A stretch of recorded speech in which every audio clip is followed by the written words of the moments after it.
Welcome back to KON Hot Talk, 1080 AM, 95.1 FM, The Joe Miller Show. I believe we now have Walid on the line with us. Walid Shoebat, are you on? Yes, I'm right here. Thank you. Fantastic. Well, we're just talking about that Politico article that you posted on your site about the Israeli occupation must end. That's a statement the Chief of Staff made, Obama's Chief of Staff made.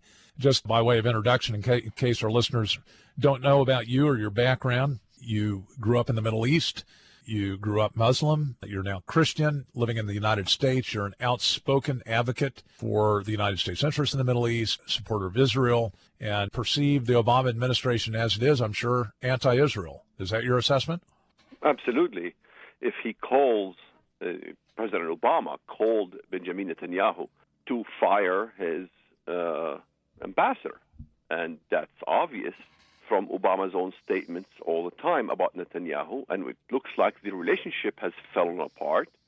And we know that Obama's relationships in the past has always been with Rashid Khalidi, very notorious figures in history, in his own history, recent history from the 80s, in others very pro-PLO and very pro-dividing a two-state solution.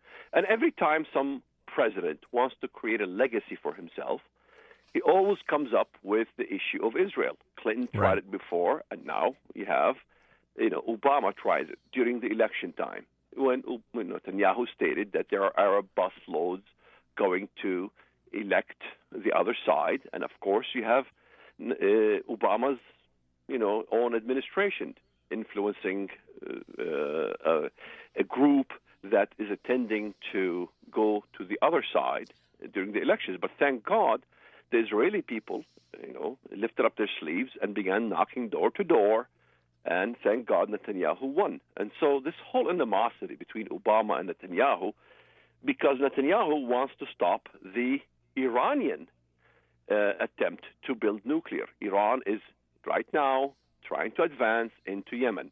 It is right now advancing with 30,000 troops into Iraq. And there's nothing better for President Obama to do except to attack the issue of the two-state solution at this moment, while Iran is expanding its power peg into the Middle East through Iraq, through Syria, through Yemen, through the Houthis, through all the Middle East. And now the United States is holding hands with Iran, supposedly to fight ISIS. Right. What kind of a war in terror is this? There is no war in terror. In Yemen, of course, it's the Shias that are taking over there. Are there any regular Iranian troops in Yemen, or do you know? Well, the Houthis are a proxy of the Iranian power. Right. The whole problem with this whole synopsis of, okay, there's problems in the Middle East. In 2011, we removed Saddam Hussein, and we began to call, before that we removed Saddam Hussein, we began to call for all these what we thought were dictators in the Middle East, Zayn al-Abidin in Yemen, remove all the dictators, remove Hosni Mubarak of Egypt. What did Hosni Mubarak do? What did Zayn al-Abidin? How many Americans even know how to pronounce the name Zayn al-Abidin of Tunisia?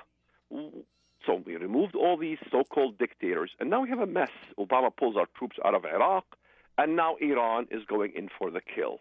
That's exactly what's happening. And so if you look at Obama's policies, they're very much in line with Erdogan's policies. They're not even pro-Saudi Arabia any longer. They're pro-Erdogan of Turkey. Erdogan of Turkey, of course, works with Qatar and Turkey, and all of a sudden now Saudi Arabia feels the heat of the Houthi incursion into Yemen coming at its borders, so now they want to build a Sunni alliance. Now we have a major mess in the Middle East, no thanks to Obama's policies. Let me ask you this. The 30,000 soldiers that have moved into Iraq from Iran, that has to have been done under the approval, or at least the consent, of the United States, right? Of course. I mean, even today, there's reports that the United States is cooperating with the Iranian military in Iraq. So we have some sort of an ambiance, a partnership, if you will, between the U.S. and Iran. And we talk about a deal. So the whole issue with Iran, we got to get a deal regarding Iran. Okay, since when did we ever have a deal with any tyranny in history that ever worked? We had deals with Hitler. We had deals with Yasser Arafat. And what happened to that deal? We've seen what happened. We had nothing but a mess. We had intifada after intifada after intifada. And so now we're supposed to be making a deal. Netanyahu came and he says, well, a deal with Iran is going to mean that Iran is going to get a nuke. And even Brennan said Iran is going to get a nuke if the deal doesn't work out. Well, the deal is not going to work out. Iran is going to get a nuke. And we have a major issue with Iraq, in which Iran have 30,000 fighters in Iraq currently. And we're talking about the human abuses. We talk about ISIS beheading. We have human abuses coming also from the Shiites of Iran in Iraq. Yeah, and the difference here, and we've just got about a minute left before this segment ends, but the difference between our past alliances with other, and we have had partnerships with some pretty sordid regimes in the past, but in this particular case, the partnership that Obama is advancing with Iran, this is a theocracy. I mean, this is not some entity that's motivated to stay in power. It's not like a Saddam Hussein. They've got this kind of apocalyptic view that makes it a little less likely that we as a country could fulfill national interest through that kind of a partnership. But we'll talk more about that after these messages. Walid Shoebat, again with us, going to talk to us a little bit about his perspective on the Middle East, what the United States should do, what it shouldn't do, Israel, its future. Walid has a special insight on this. Former Muslim, grew up in the Middle East, and you can learn more about him at Shoebat.com, SHOEBAT.com. Stay with us, The Joe Miller Show, back after this.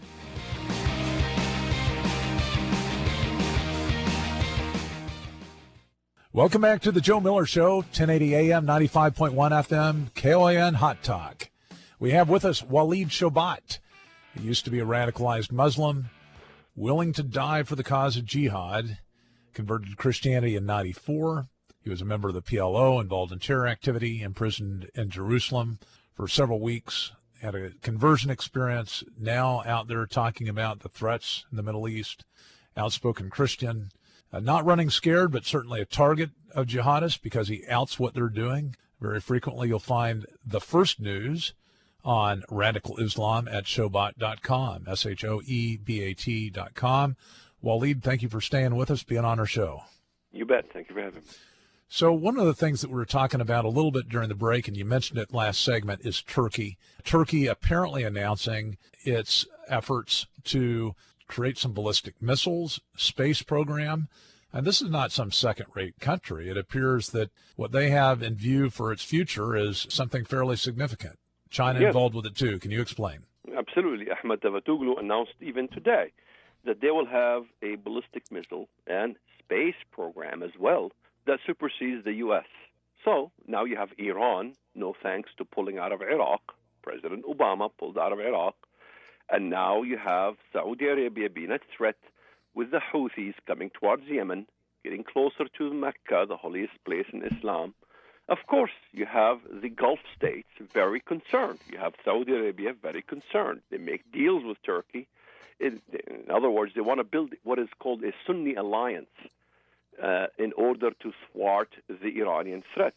And of course, you have Erdogan of Turkey, whose TV program produced something that comes out of Adolf Hitler, how the Jews basically control the world and all these conspiracy theories. But the Middle East is already plagued with enough conspiracy theories that Erdogan and the AKP party wants to build ballistic missiles and a space program that supersedes the U.S. In other words, we have right now a rage in the Middle East, no thanks to the policies of President Obama, that we have to respond to Iran. We have divides in the Middle East. And during the 2011 Arab Spring, no one thought about this divides. Doesn't make any sense. So you have divides in the Middle East. You have Shia-Sunni divide. You have Iran trying to expand. It's already expanded into Iraq. It's expanded into Yemen, threatening Saudi Arabia. And that's not going to bode well with the Saudi government, with the Gulf states. You have Qatar also working with the government of the Turkish government. And, of course, you have right now a major problem. And that is Egypt is trying to fight the Muslim Brotherhood. Saudi Arabia is trying to fight the Muslim Brotherhood. And now they have to kowtow to the Muslim Brotherhood, which is going to increase the Islamist agenda in the Middle East, not just Wahhabist, but Muslim Brotherhood as well, in which we have to thwart Iran. Right now, the U.S. is working with Iran to fight ISIS. So we have an ISIS problem, we have an Iranian problem, we have an AKP problem, we have a problem in Pakistan in which they have over 100 nukes. We talk about Iran attempting to build nukes, but we never talk about Pakistan already has nukes. Right. And, Murphy's Law, if it could go wrong, it will go wrong. So, not only that, I mean, you look at the radicalization in Pakistan. There was just a story that came out last week about twin bombings in Lahore, I think it was, and dozens and dozens of Christians injured, a bunch of people killed. And basically, one of the evangelists over there said, look, this is a matter of the Pakistani government not caring. They don't care about Christian minorities. They're more concerned about the jihadists, and in fact, many within the government are jihadists.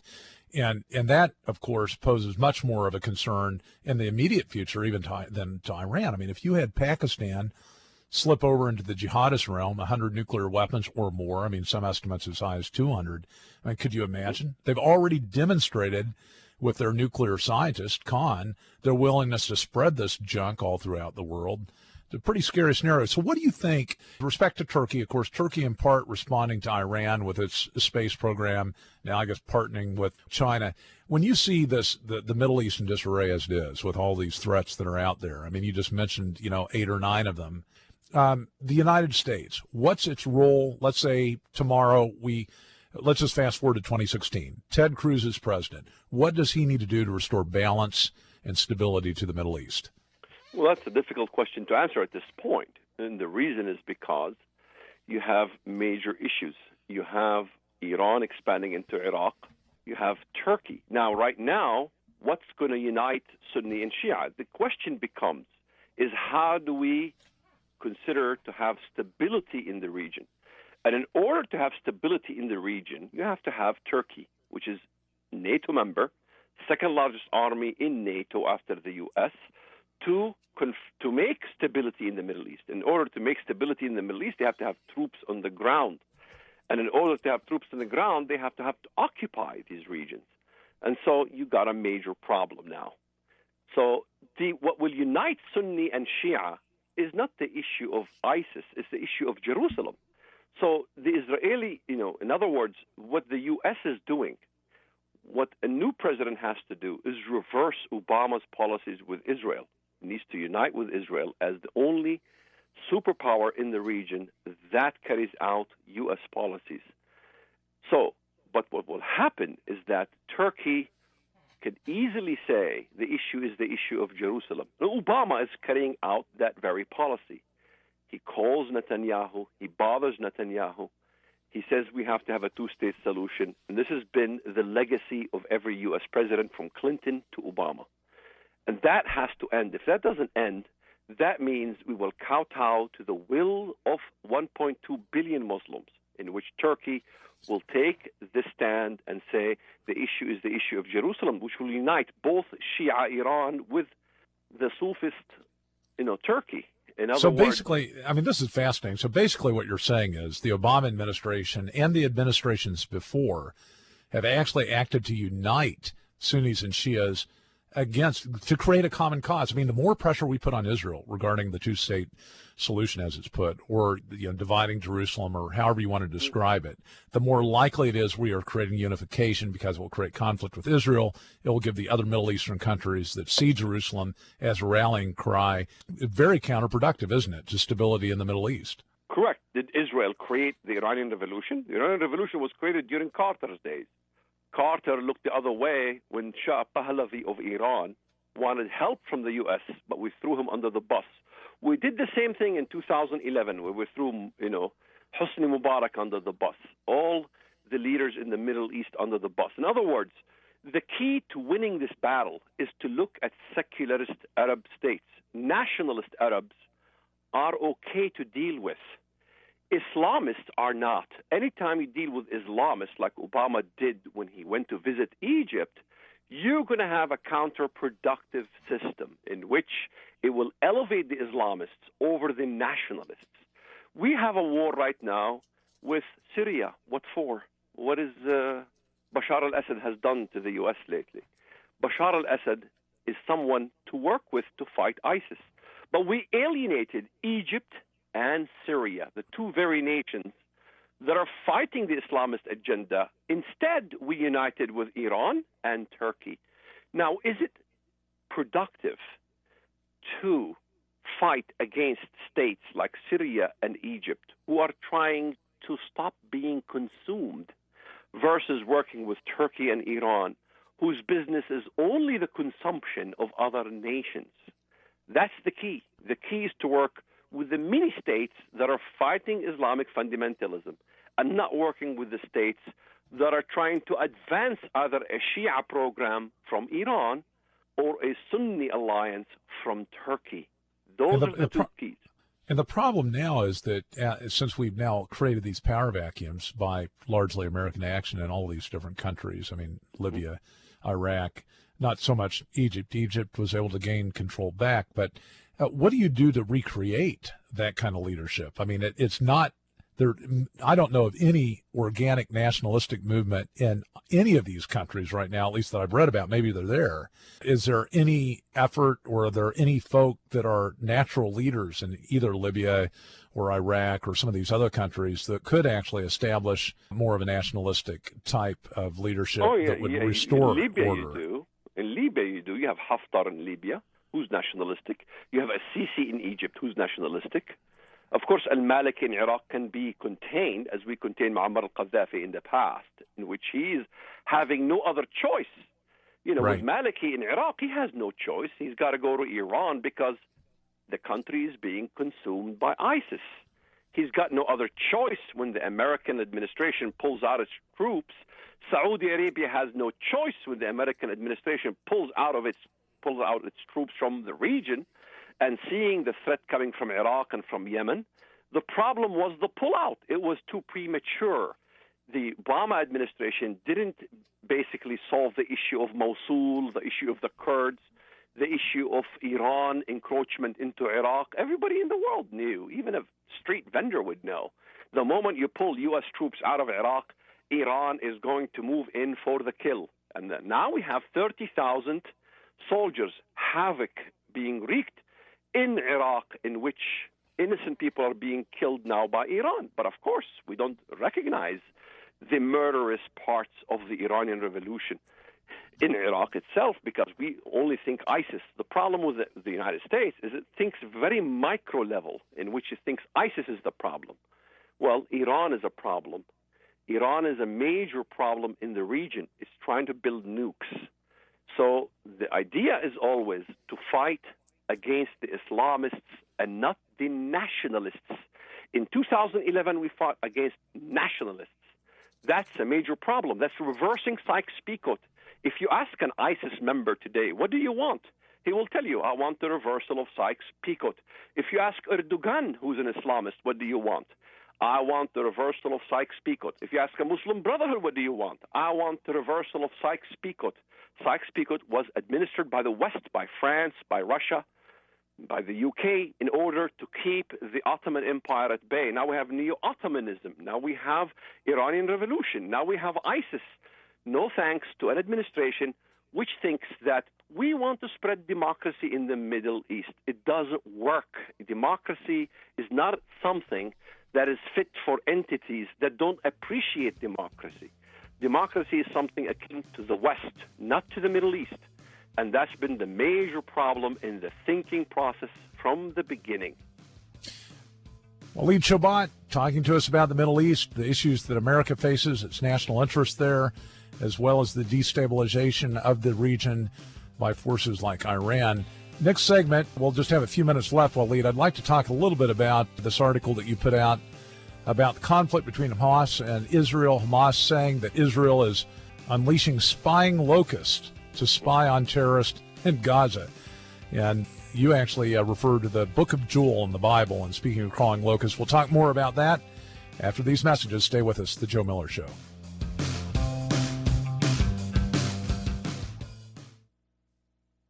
Welcome back to KOAN Hot Talk, 1080 AM, 95.1 FM, The Joe Miller Show.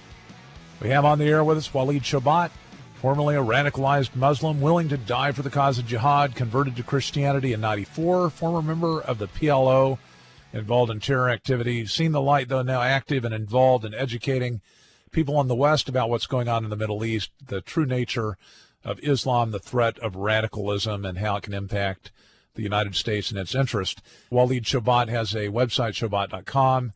Mr. Shoebat, thank you for staying with us for another segment. You bet. So one of the articles that you put up, you wrote, is about Hamas complaining that Israel is unleashing spying locusts to spy on terrorists in Gaza, and then you cite the book of Joel in the Bible. Tell us what that's all about. Well, it's interesting to see in the book of Joel. I read it when I was a Muslim, and I realized my hatred towards Israel, that Israel will be recreated when the land will basically begin to refix itself, in which the chewing locusts, the swarming locusts, and this kind of locust even Churchill talked about, will no longer invade the land. But now we have Hamas coming out and saying that Israel is using spy tactics in which it tries to asphyxiate on Hamas activists, Hamas soldiers, chasing them around to try to find out where some of the Israeli captives are. So Hamas is complaining that Israel is using a technology, which is no secret. Israel has the technology in which they have these locust-like little electronic devices in which they fly. They can, go into prison systems. They can go into any areas they want, whether it's in Lebanon, Hamas, Hezbollah, and they can basically spy at the activities of the terrorists. In other words, we're entering into a technology in a time that is needed, that Israel is using to basically spy at its enemies and gaining data from its enemies by using these electronic methods. So we're entering into an age in which we have Turkey trying to get ballistic missiles, space programs, and we have, of course, the U.S. major in space programs. The war is changing a sphere, right. into... And I wanted to talk to you just a little bit about the Turkish connection with Israel, because historically, up until the problem with the boarding of the Turkish ship by the Israeli commandos and the deaths that resulted, there was there was a warming relationship between Turkey and Israel, and that was largely created in the defense industry. There's a lot of cooperation between the two militaries. That sense has dissipated, but one of the reasons why is because of the advancement of Israeli technology. I mean, the fact that they are the cutting edge in many areas of combat material, and of course continue to be. I mean, I would assume that the military ties are pretty much cut now between Israel and Turkey. Is that right? Absolutely. And I remember the days when Shimon Peres was giving the example of Turkey, saying that Turkey is the beacon of democracy in the Middle East.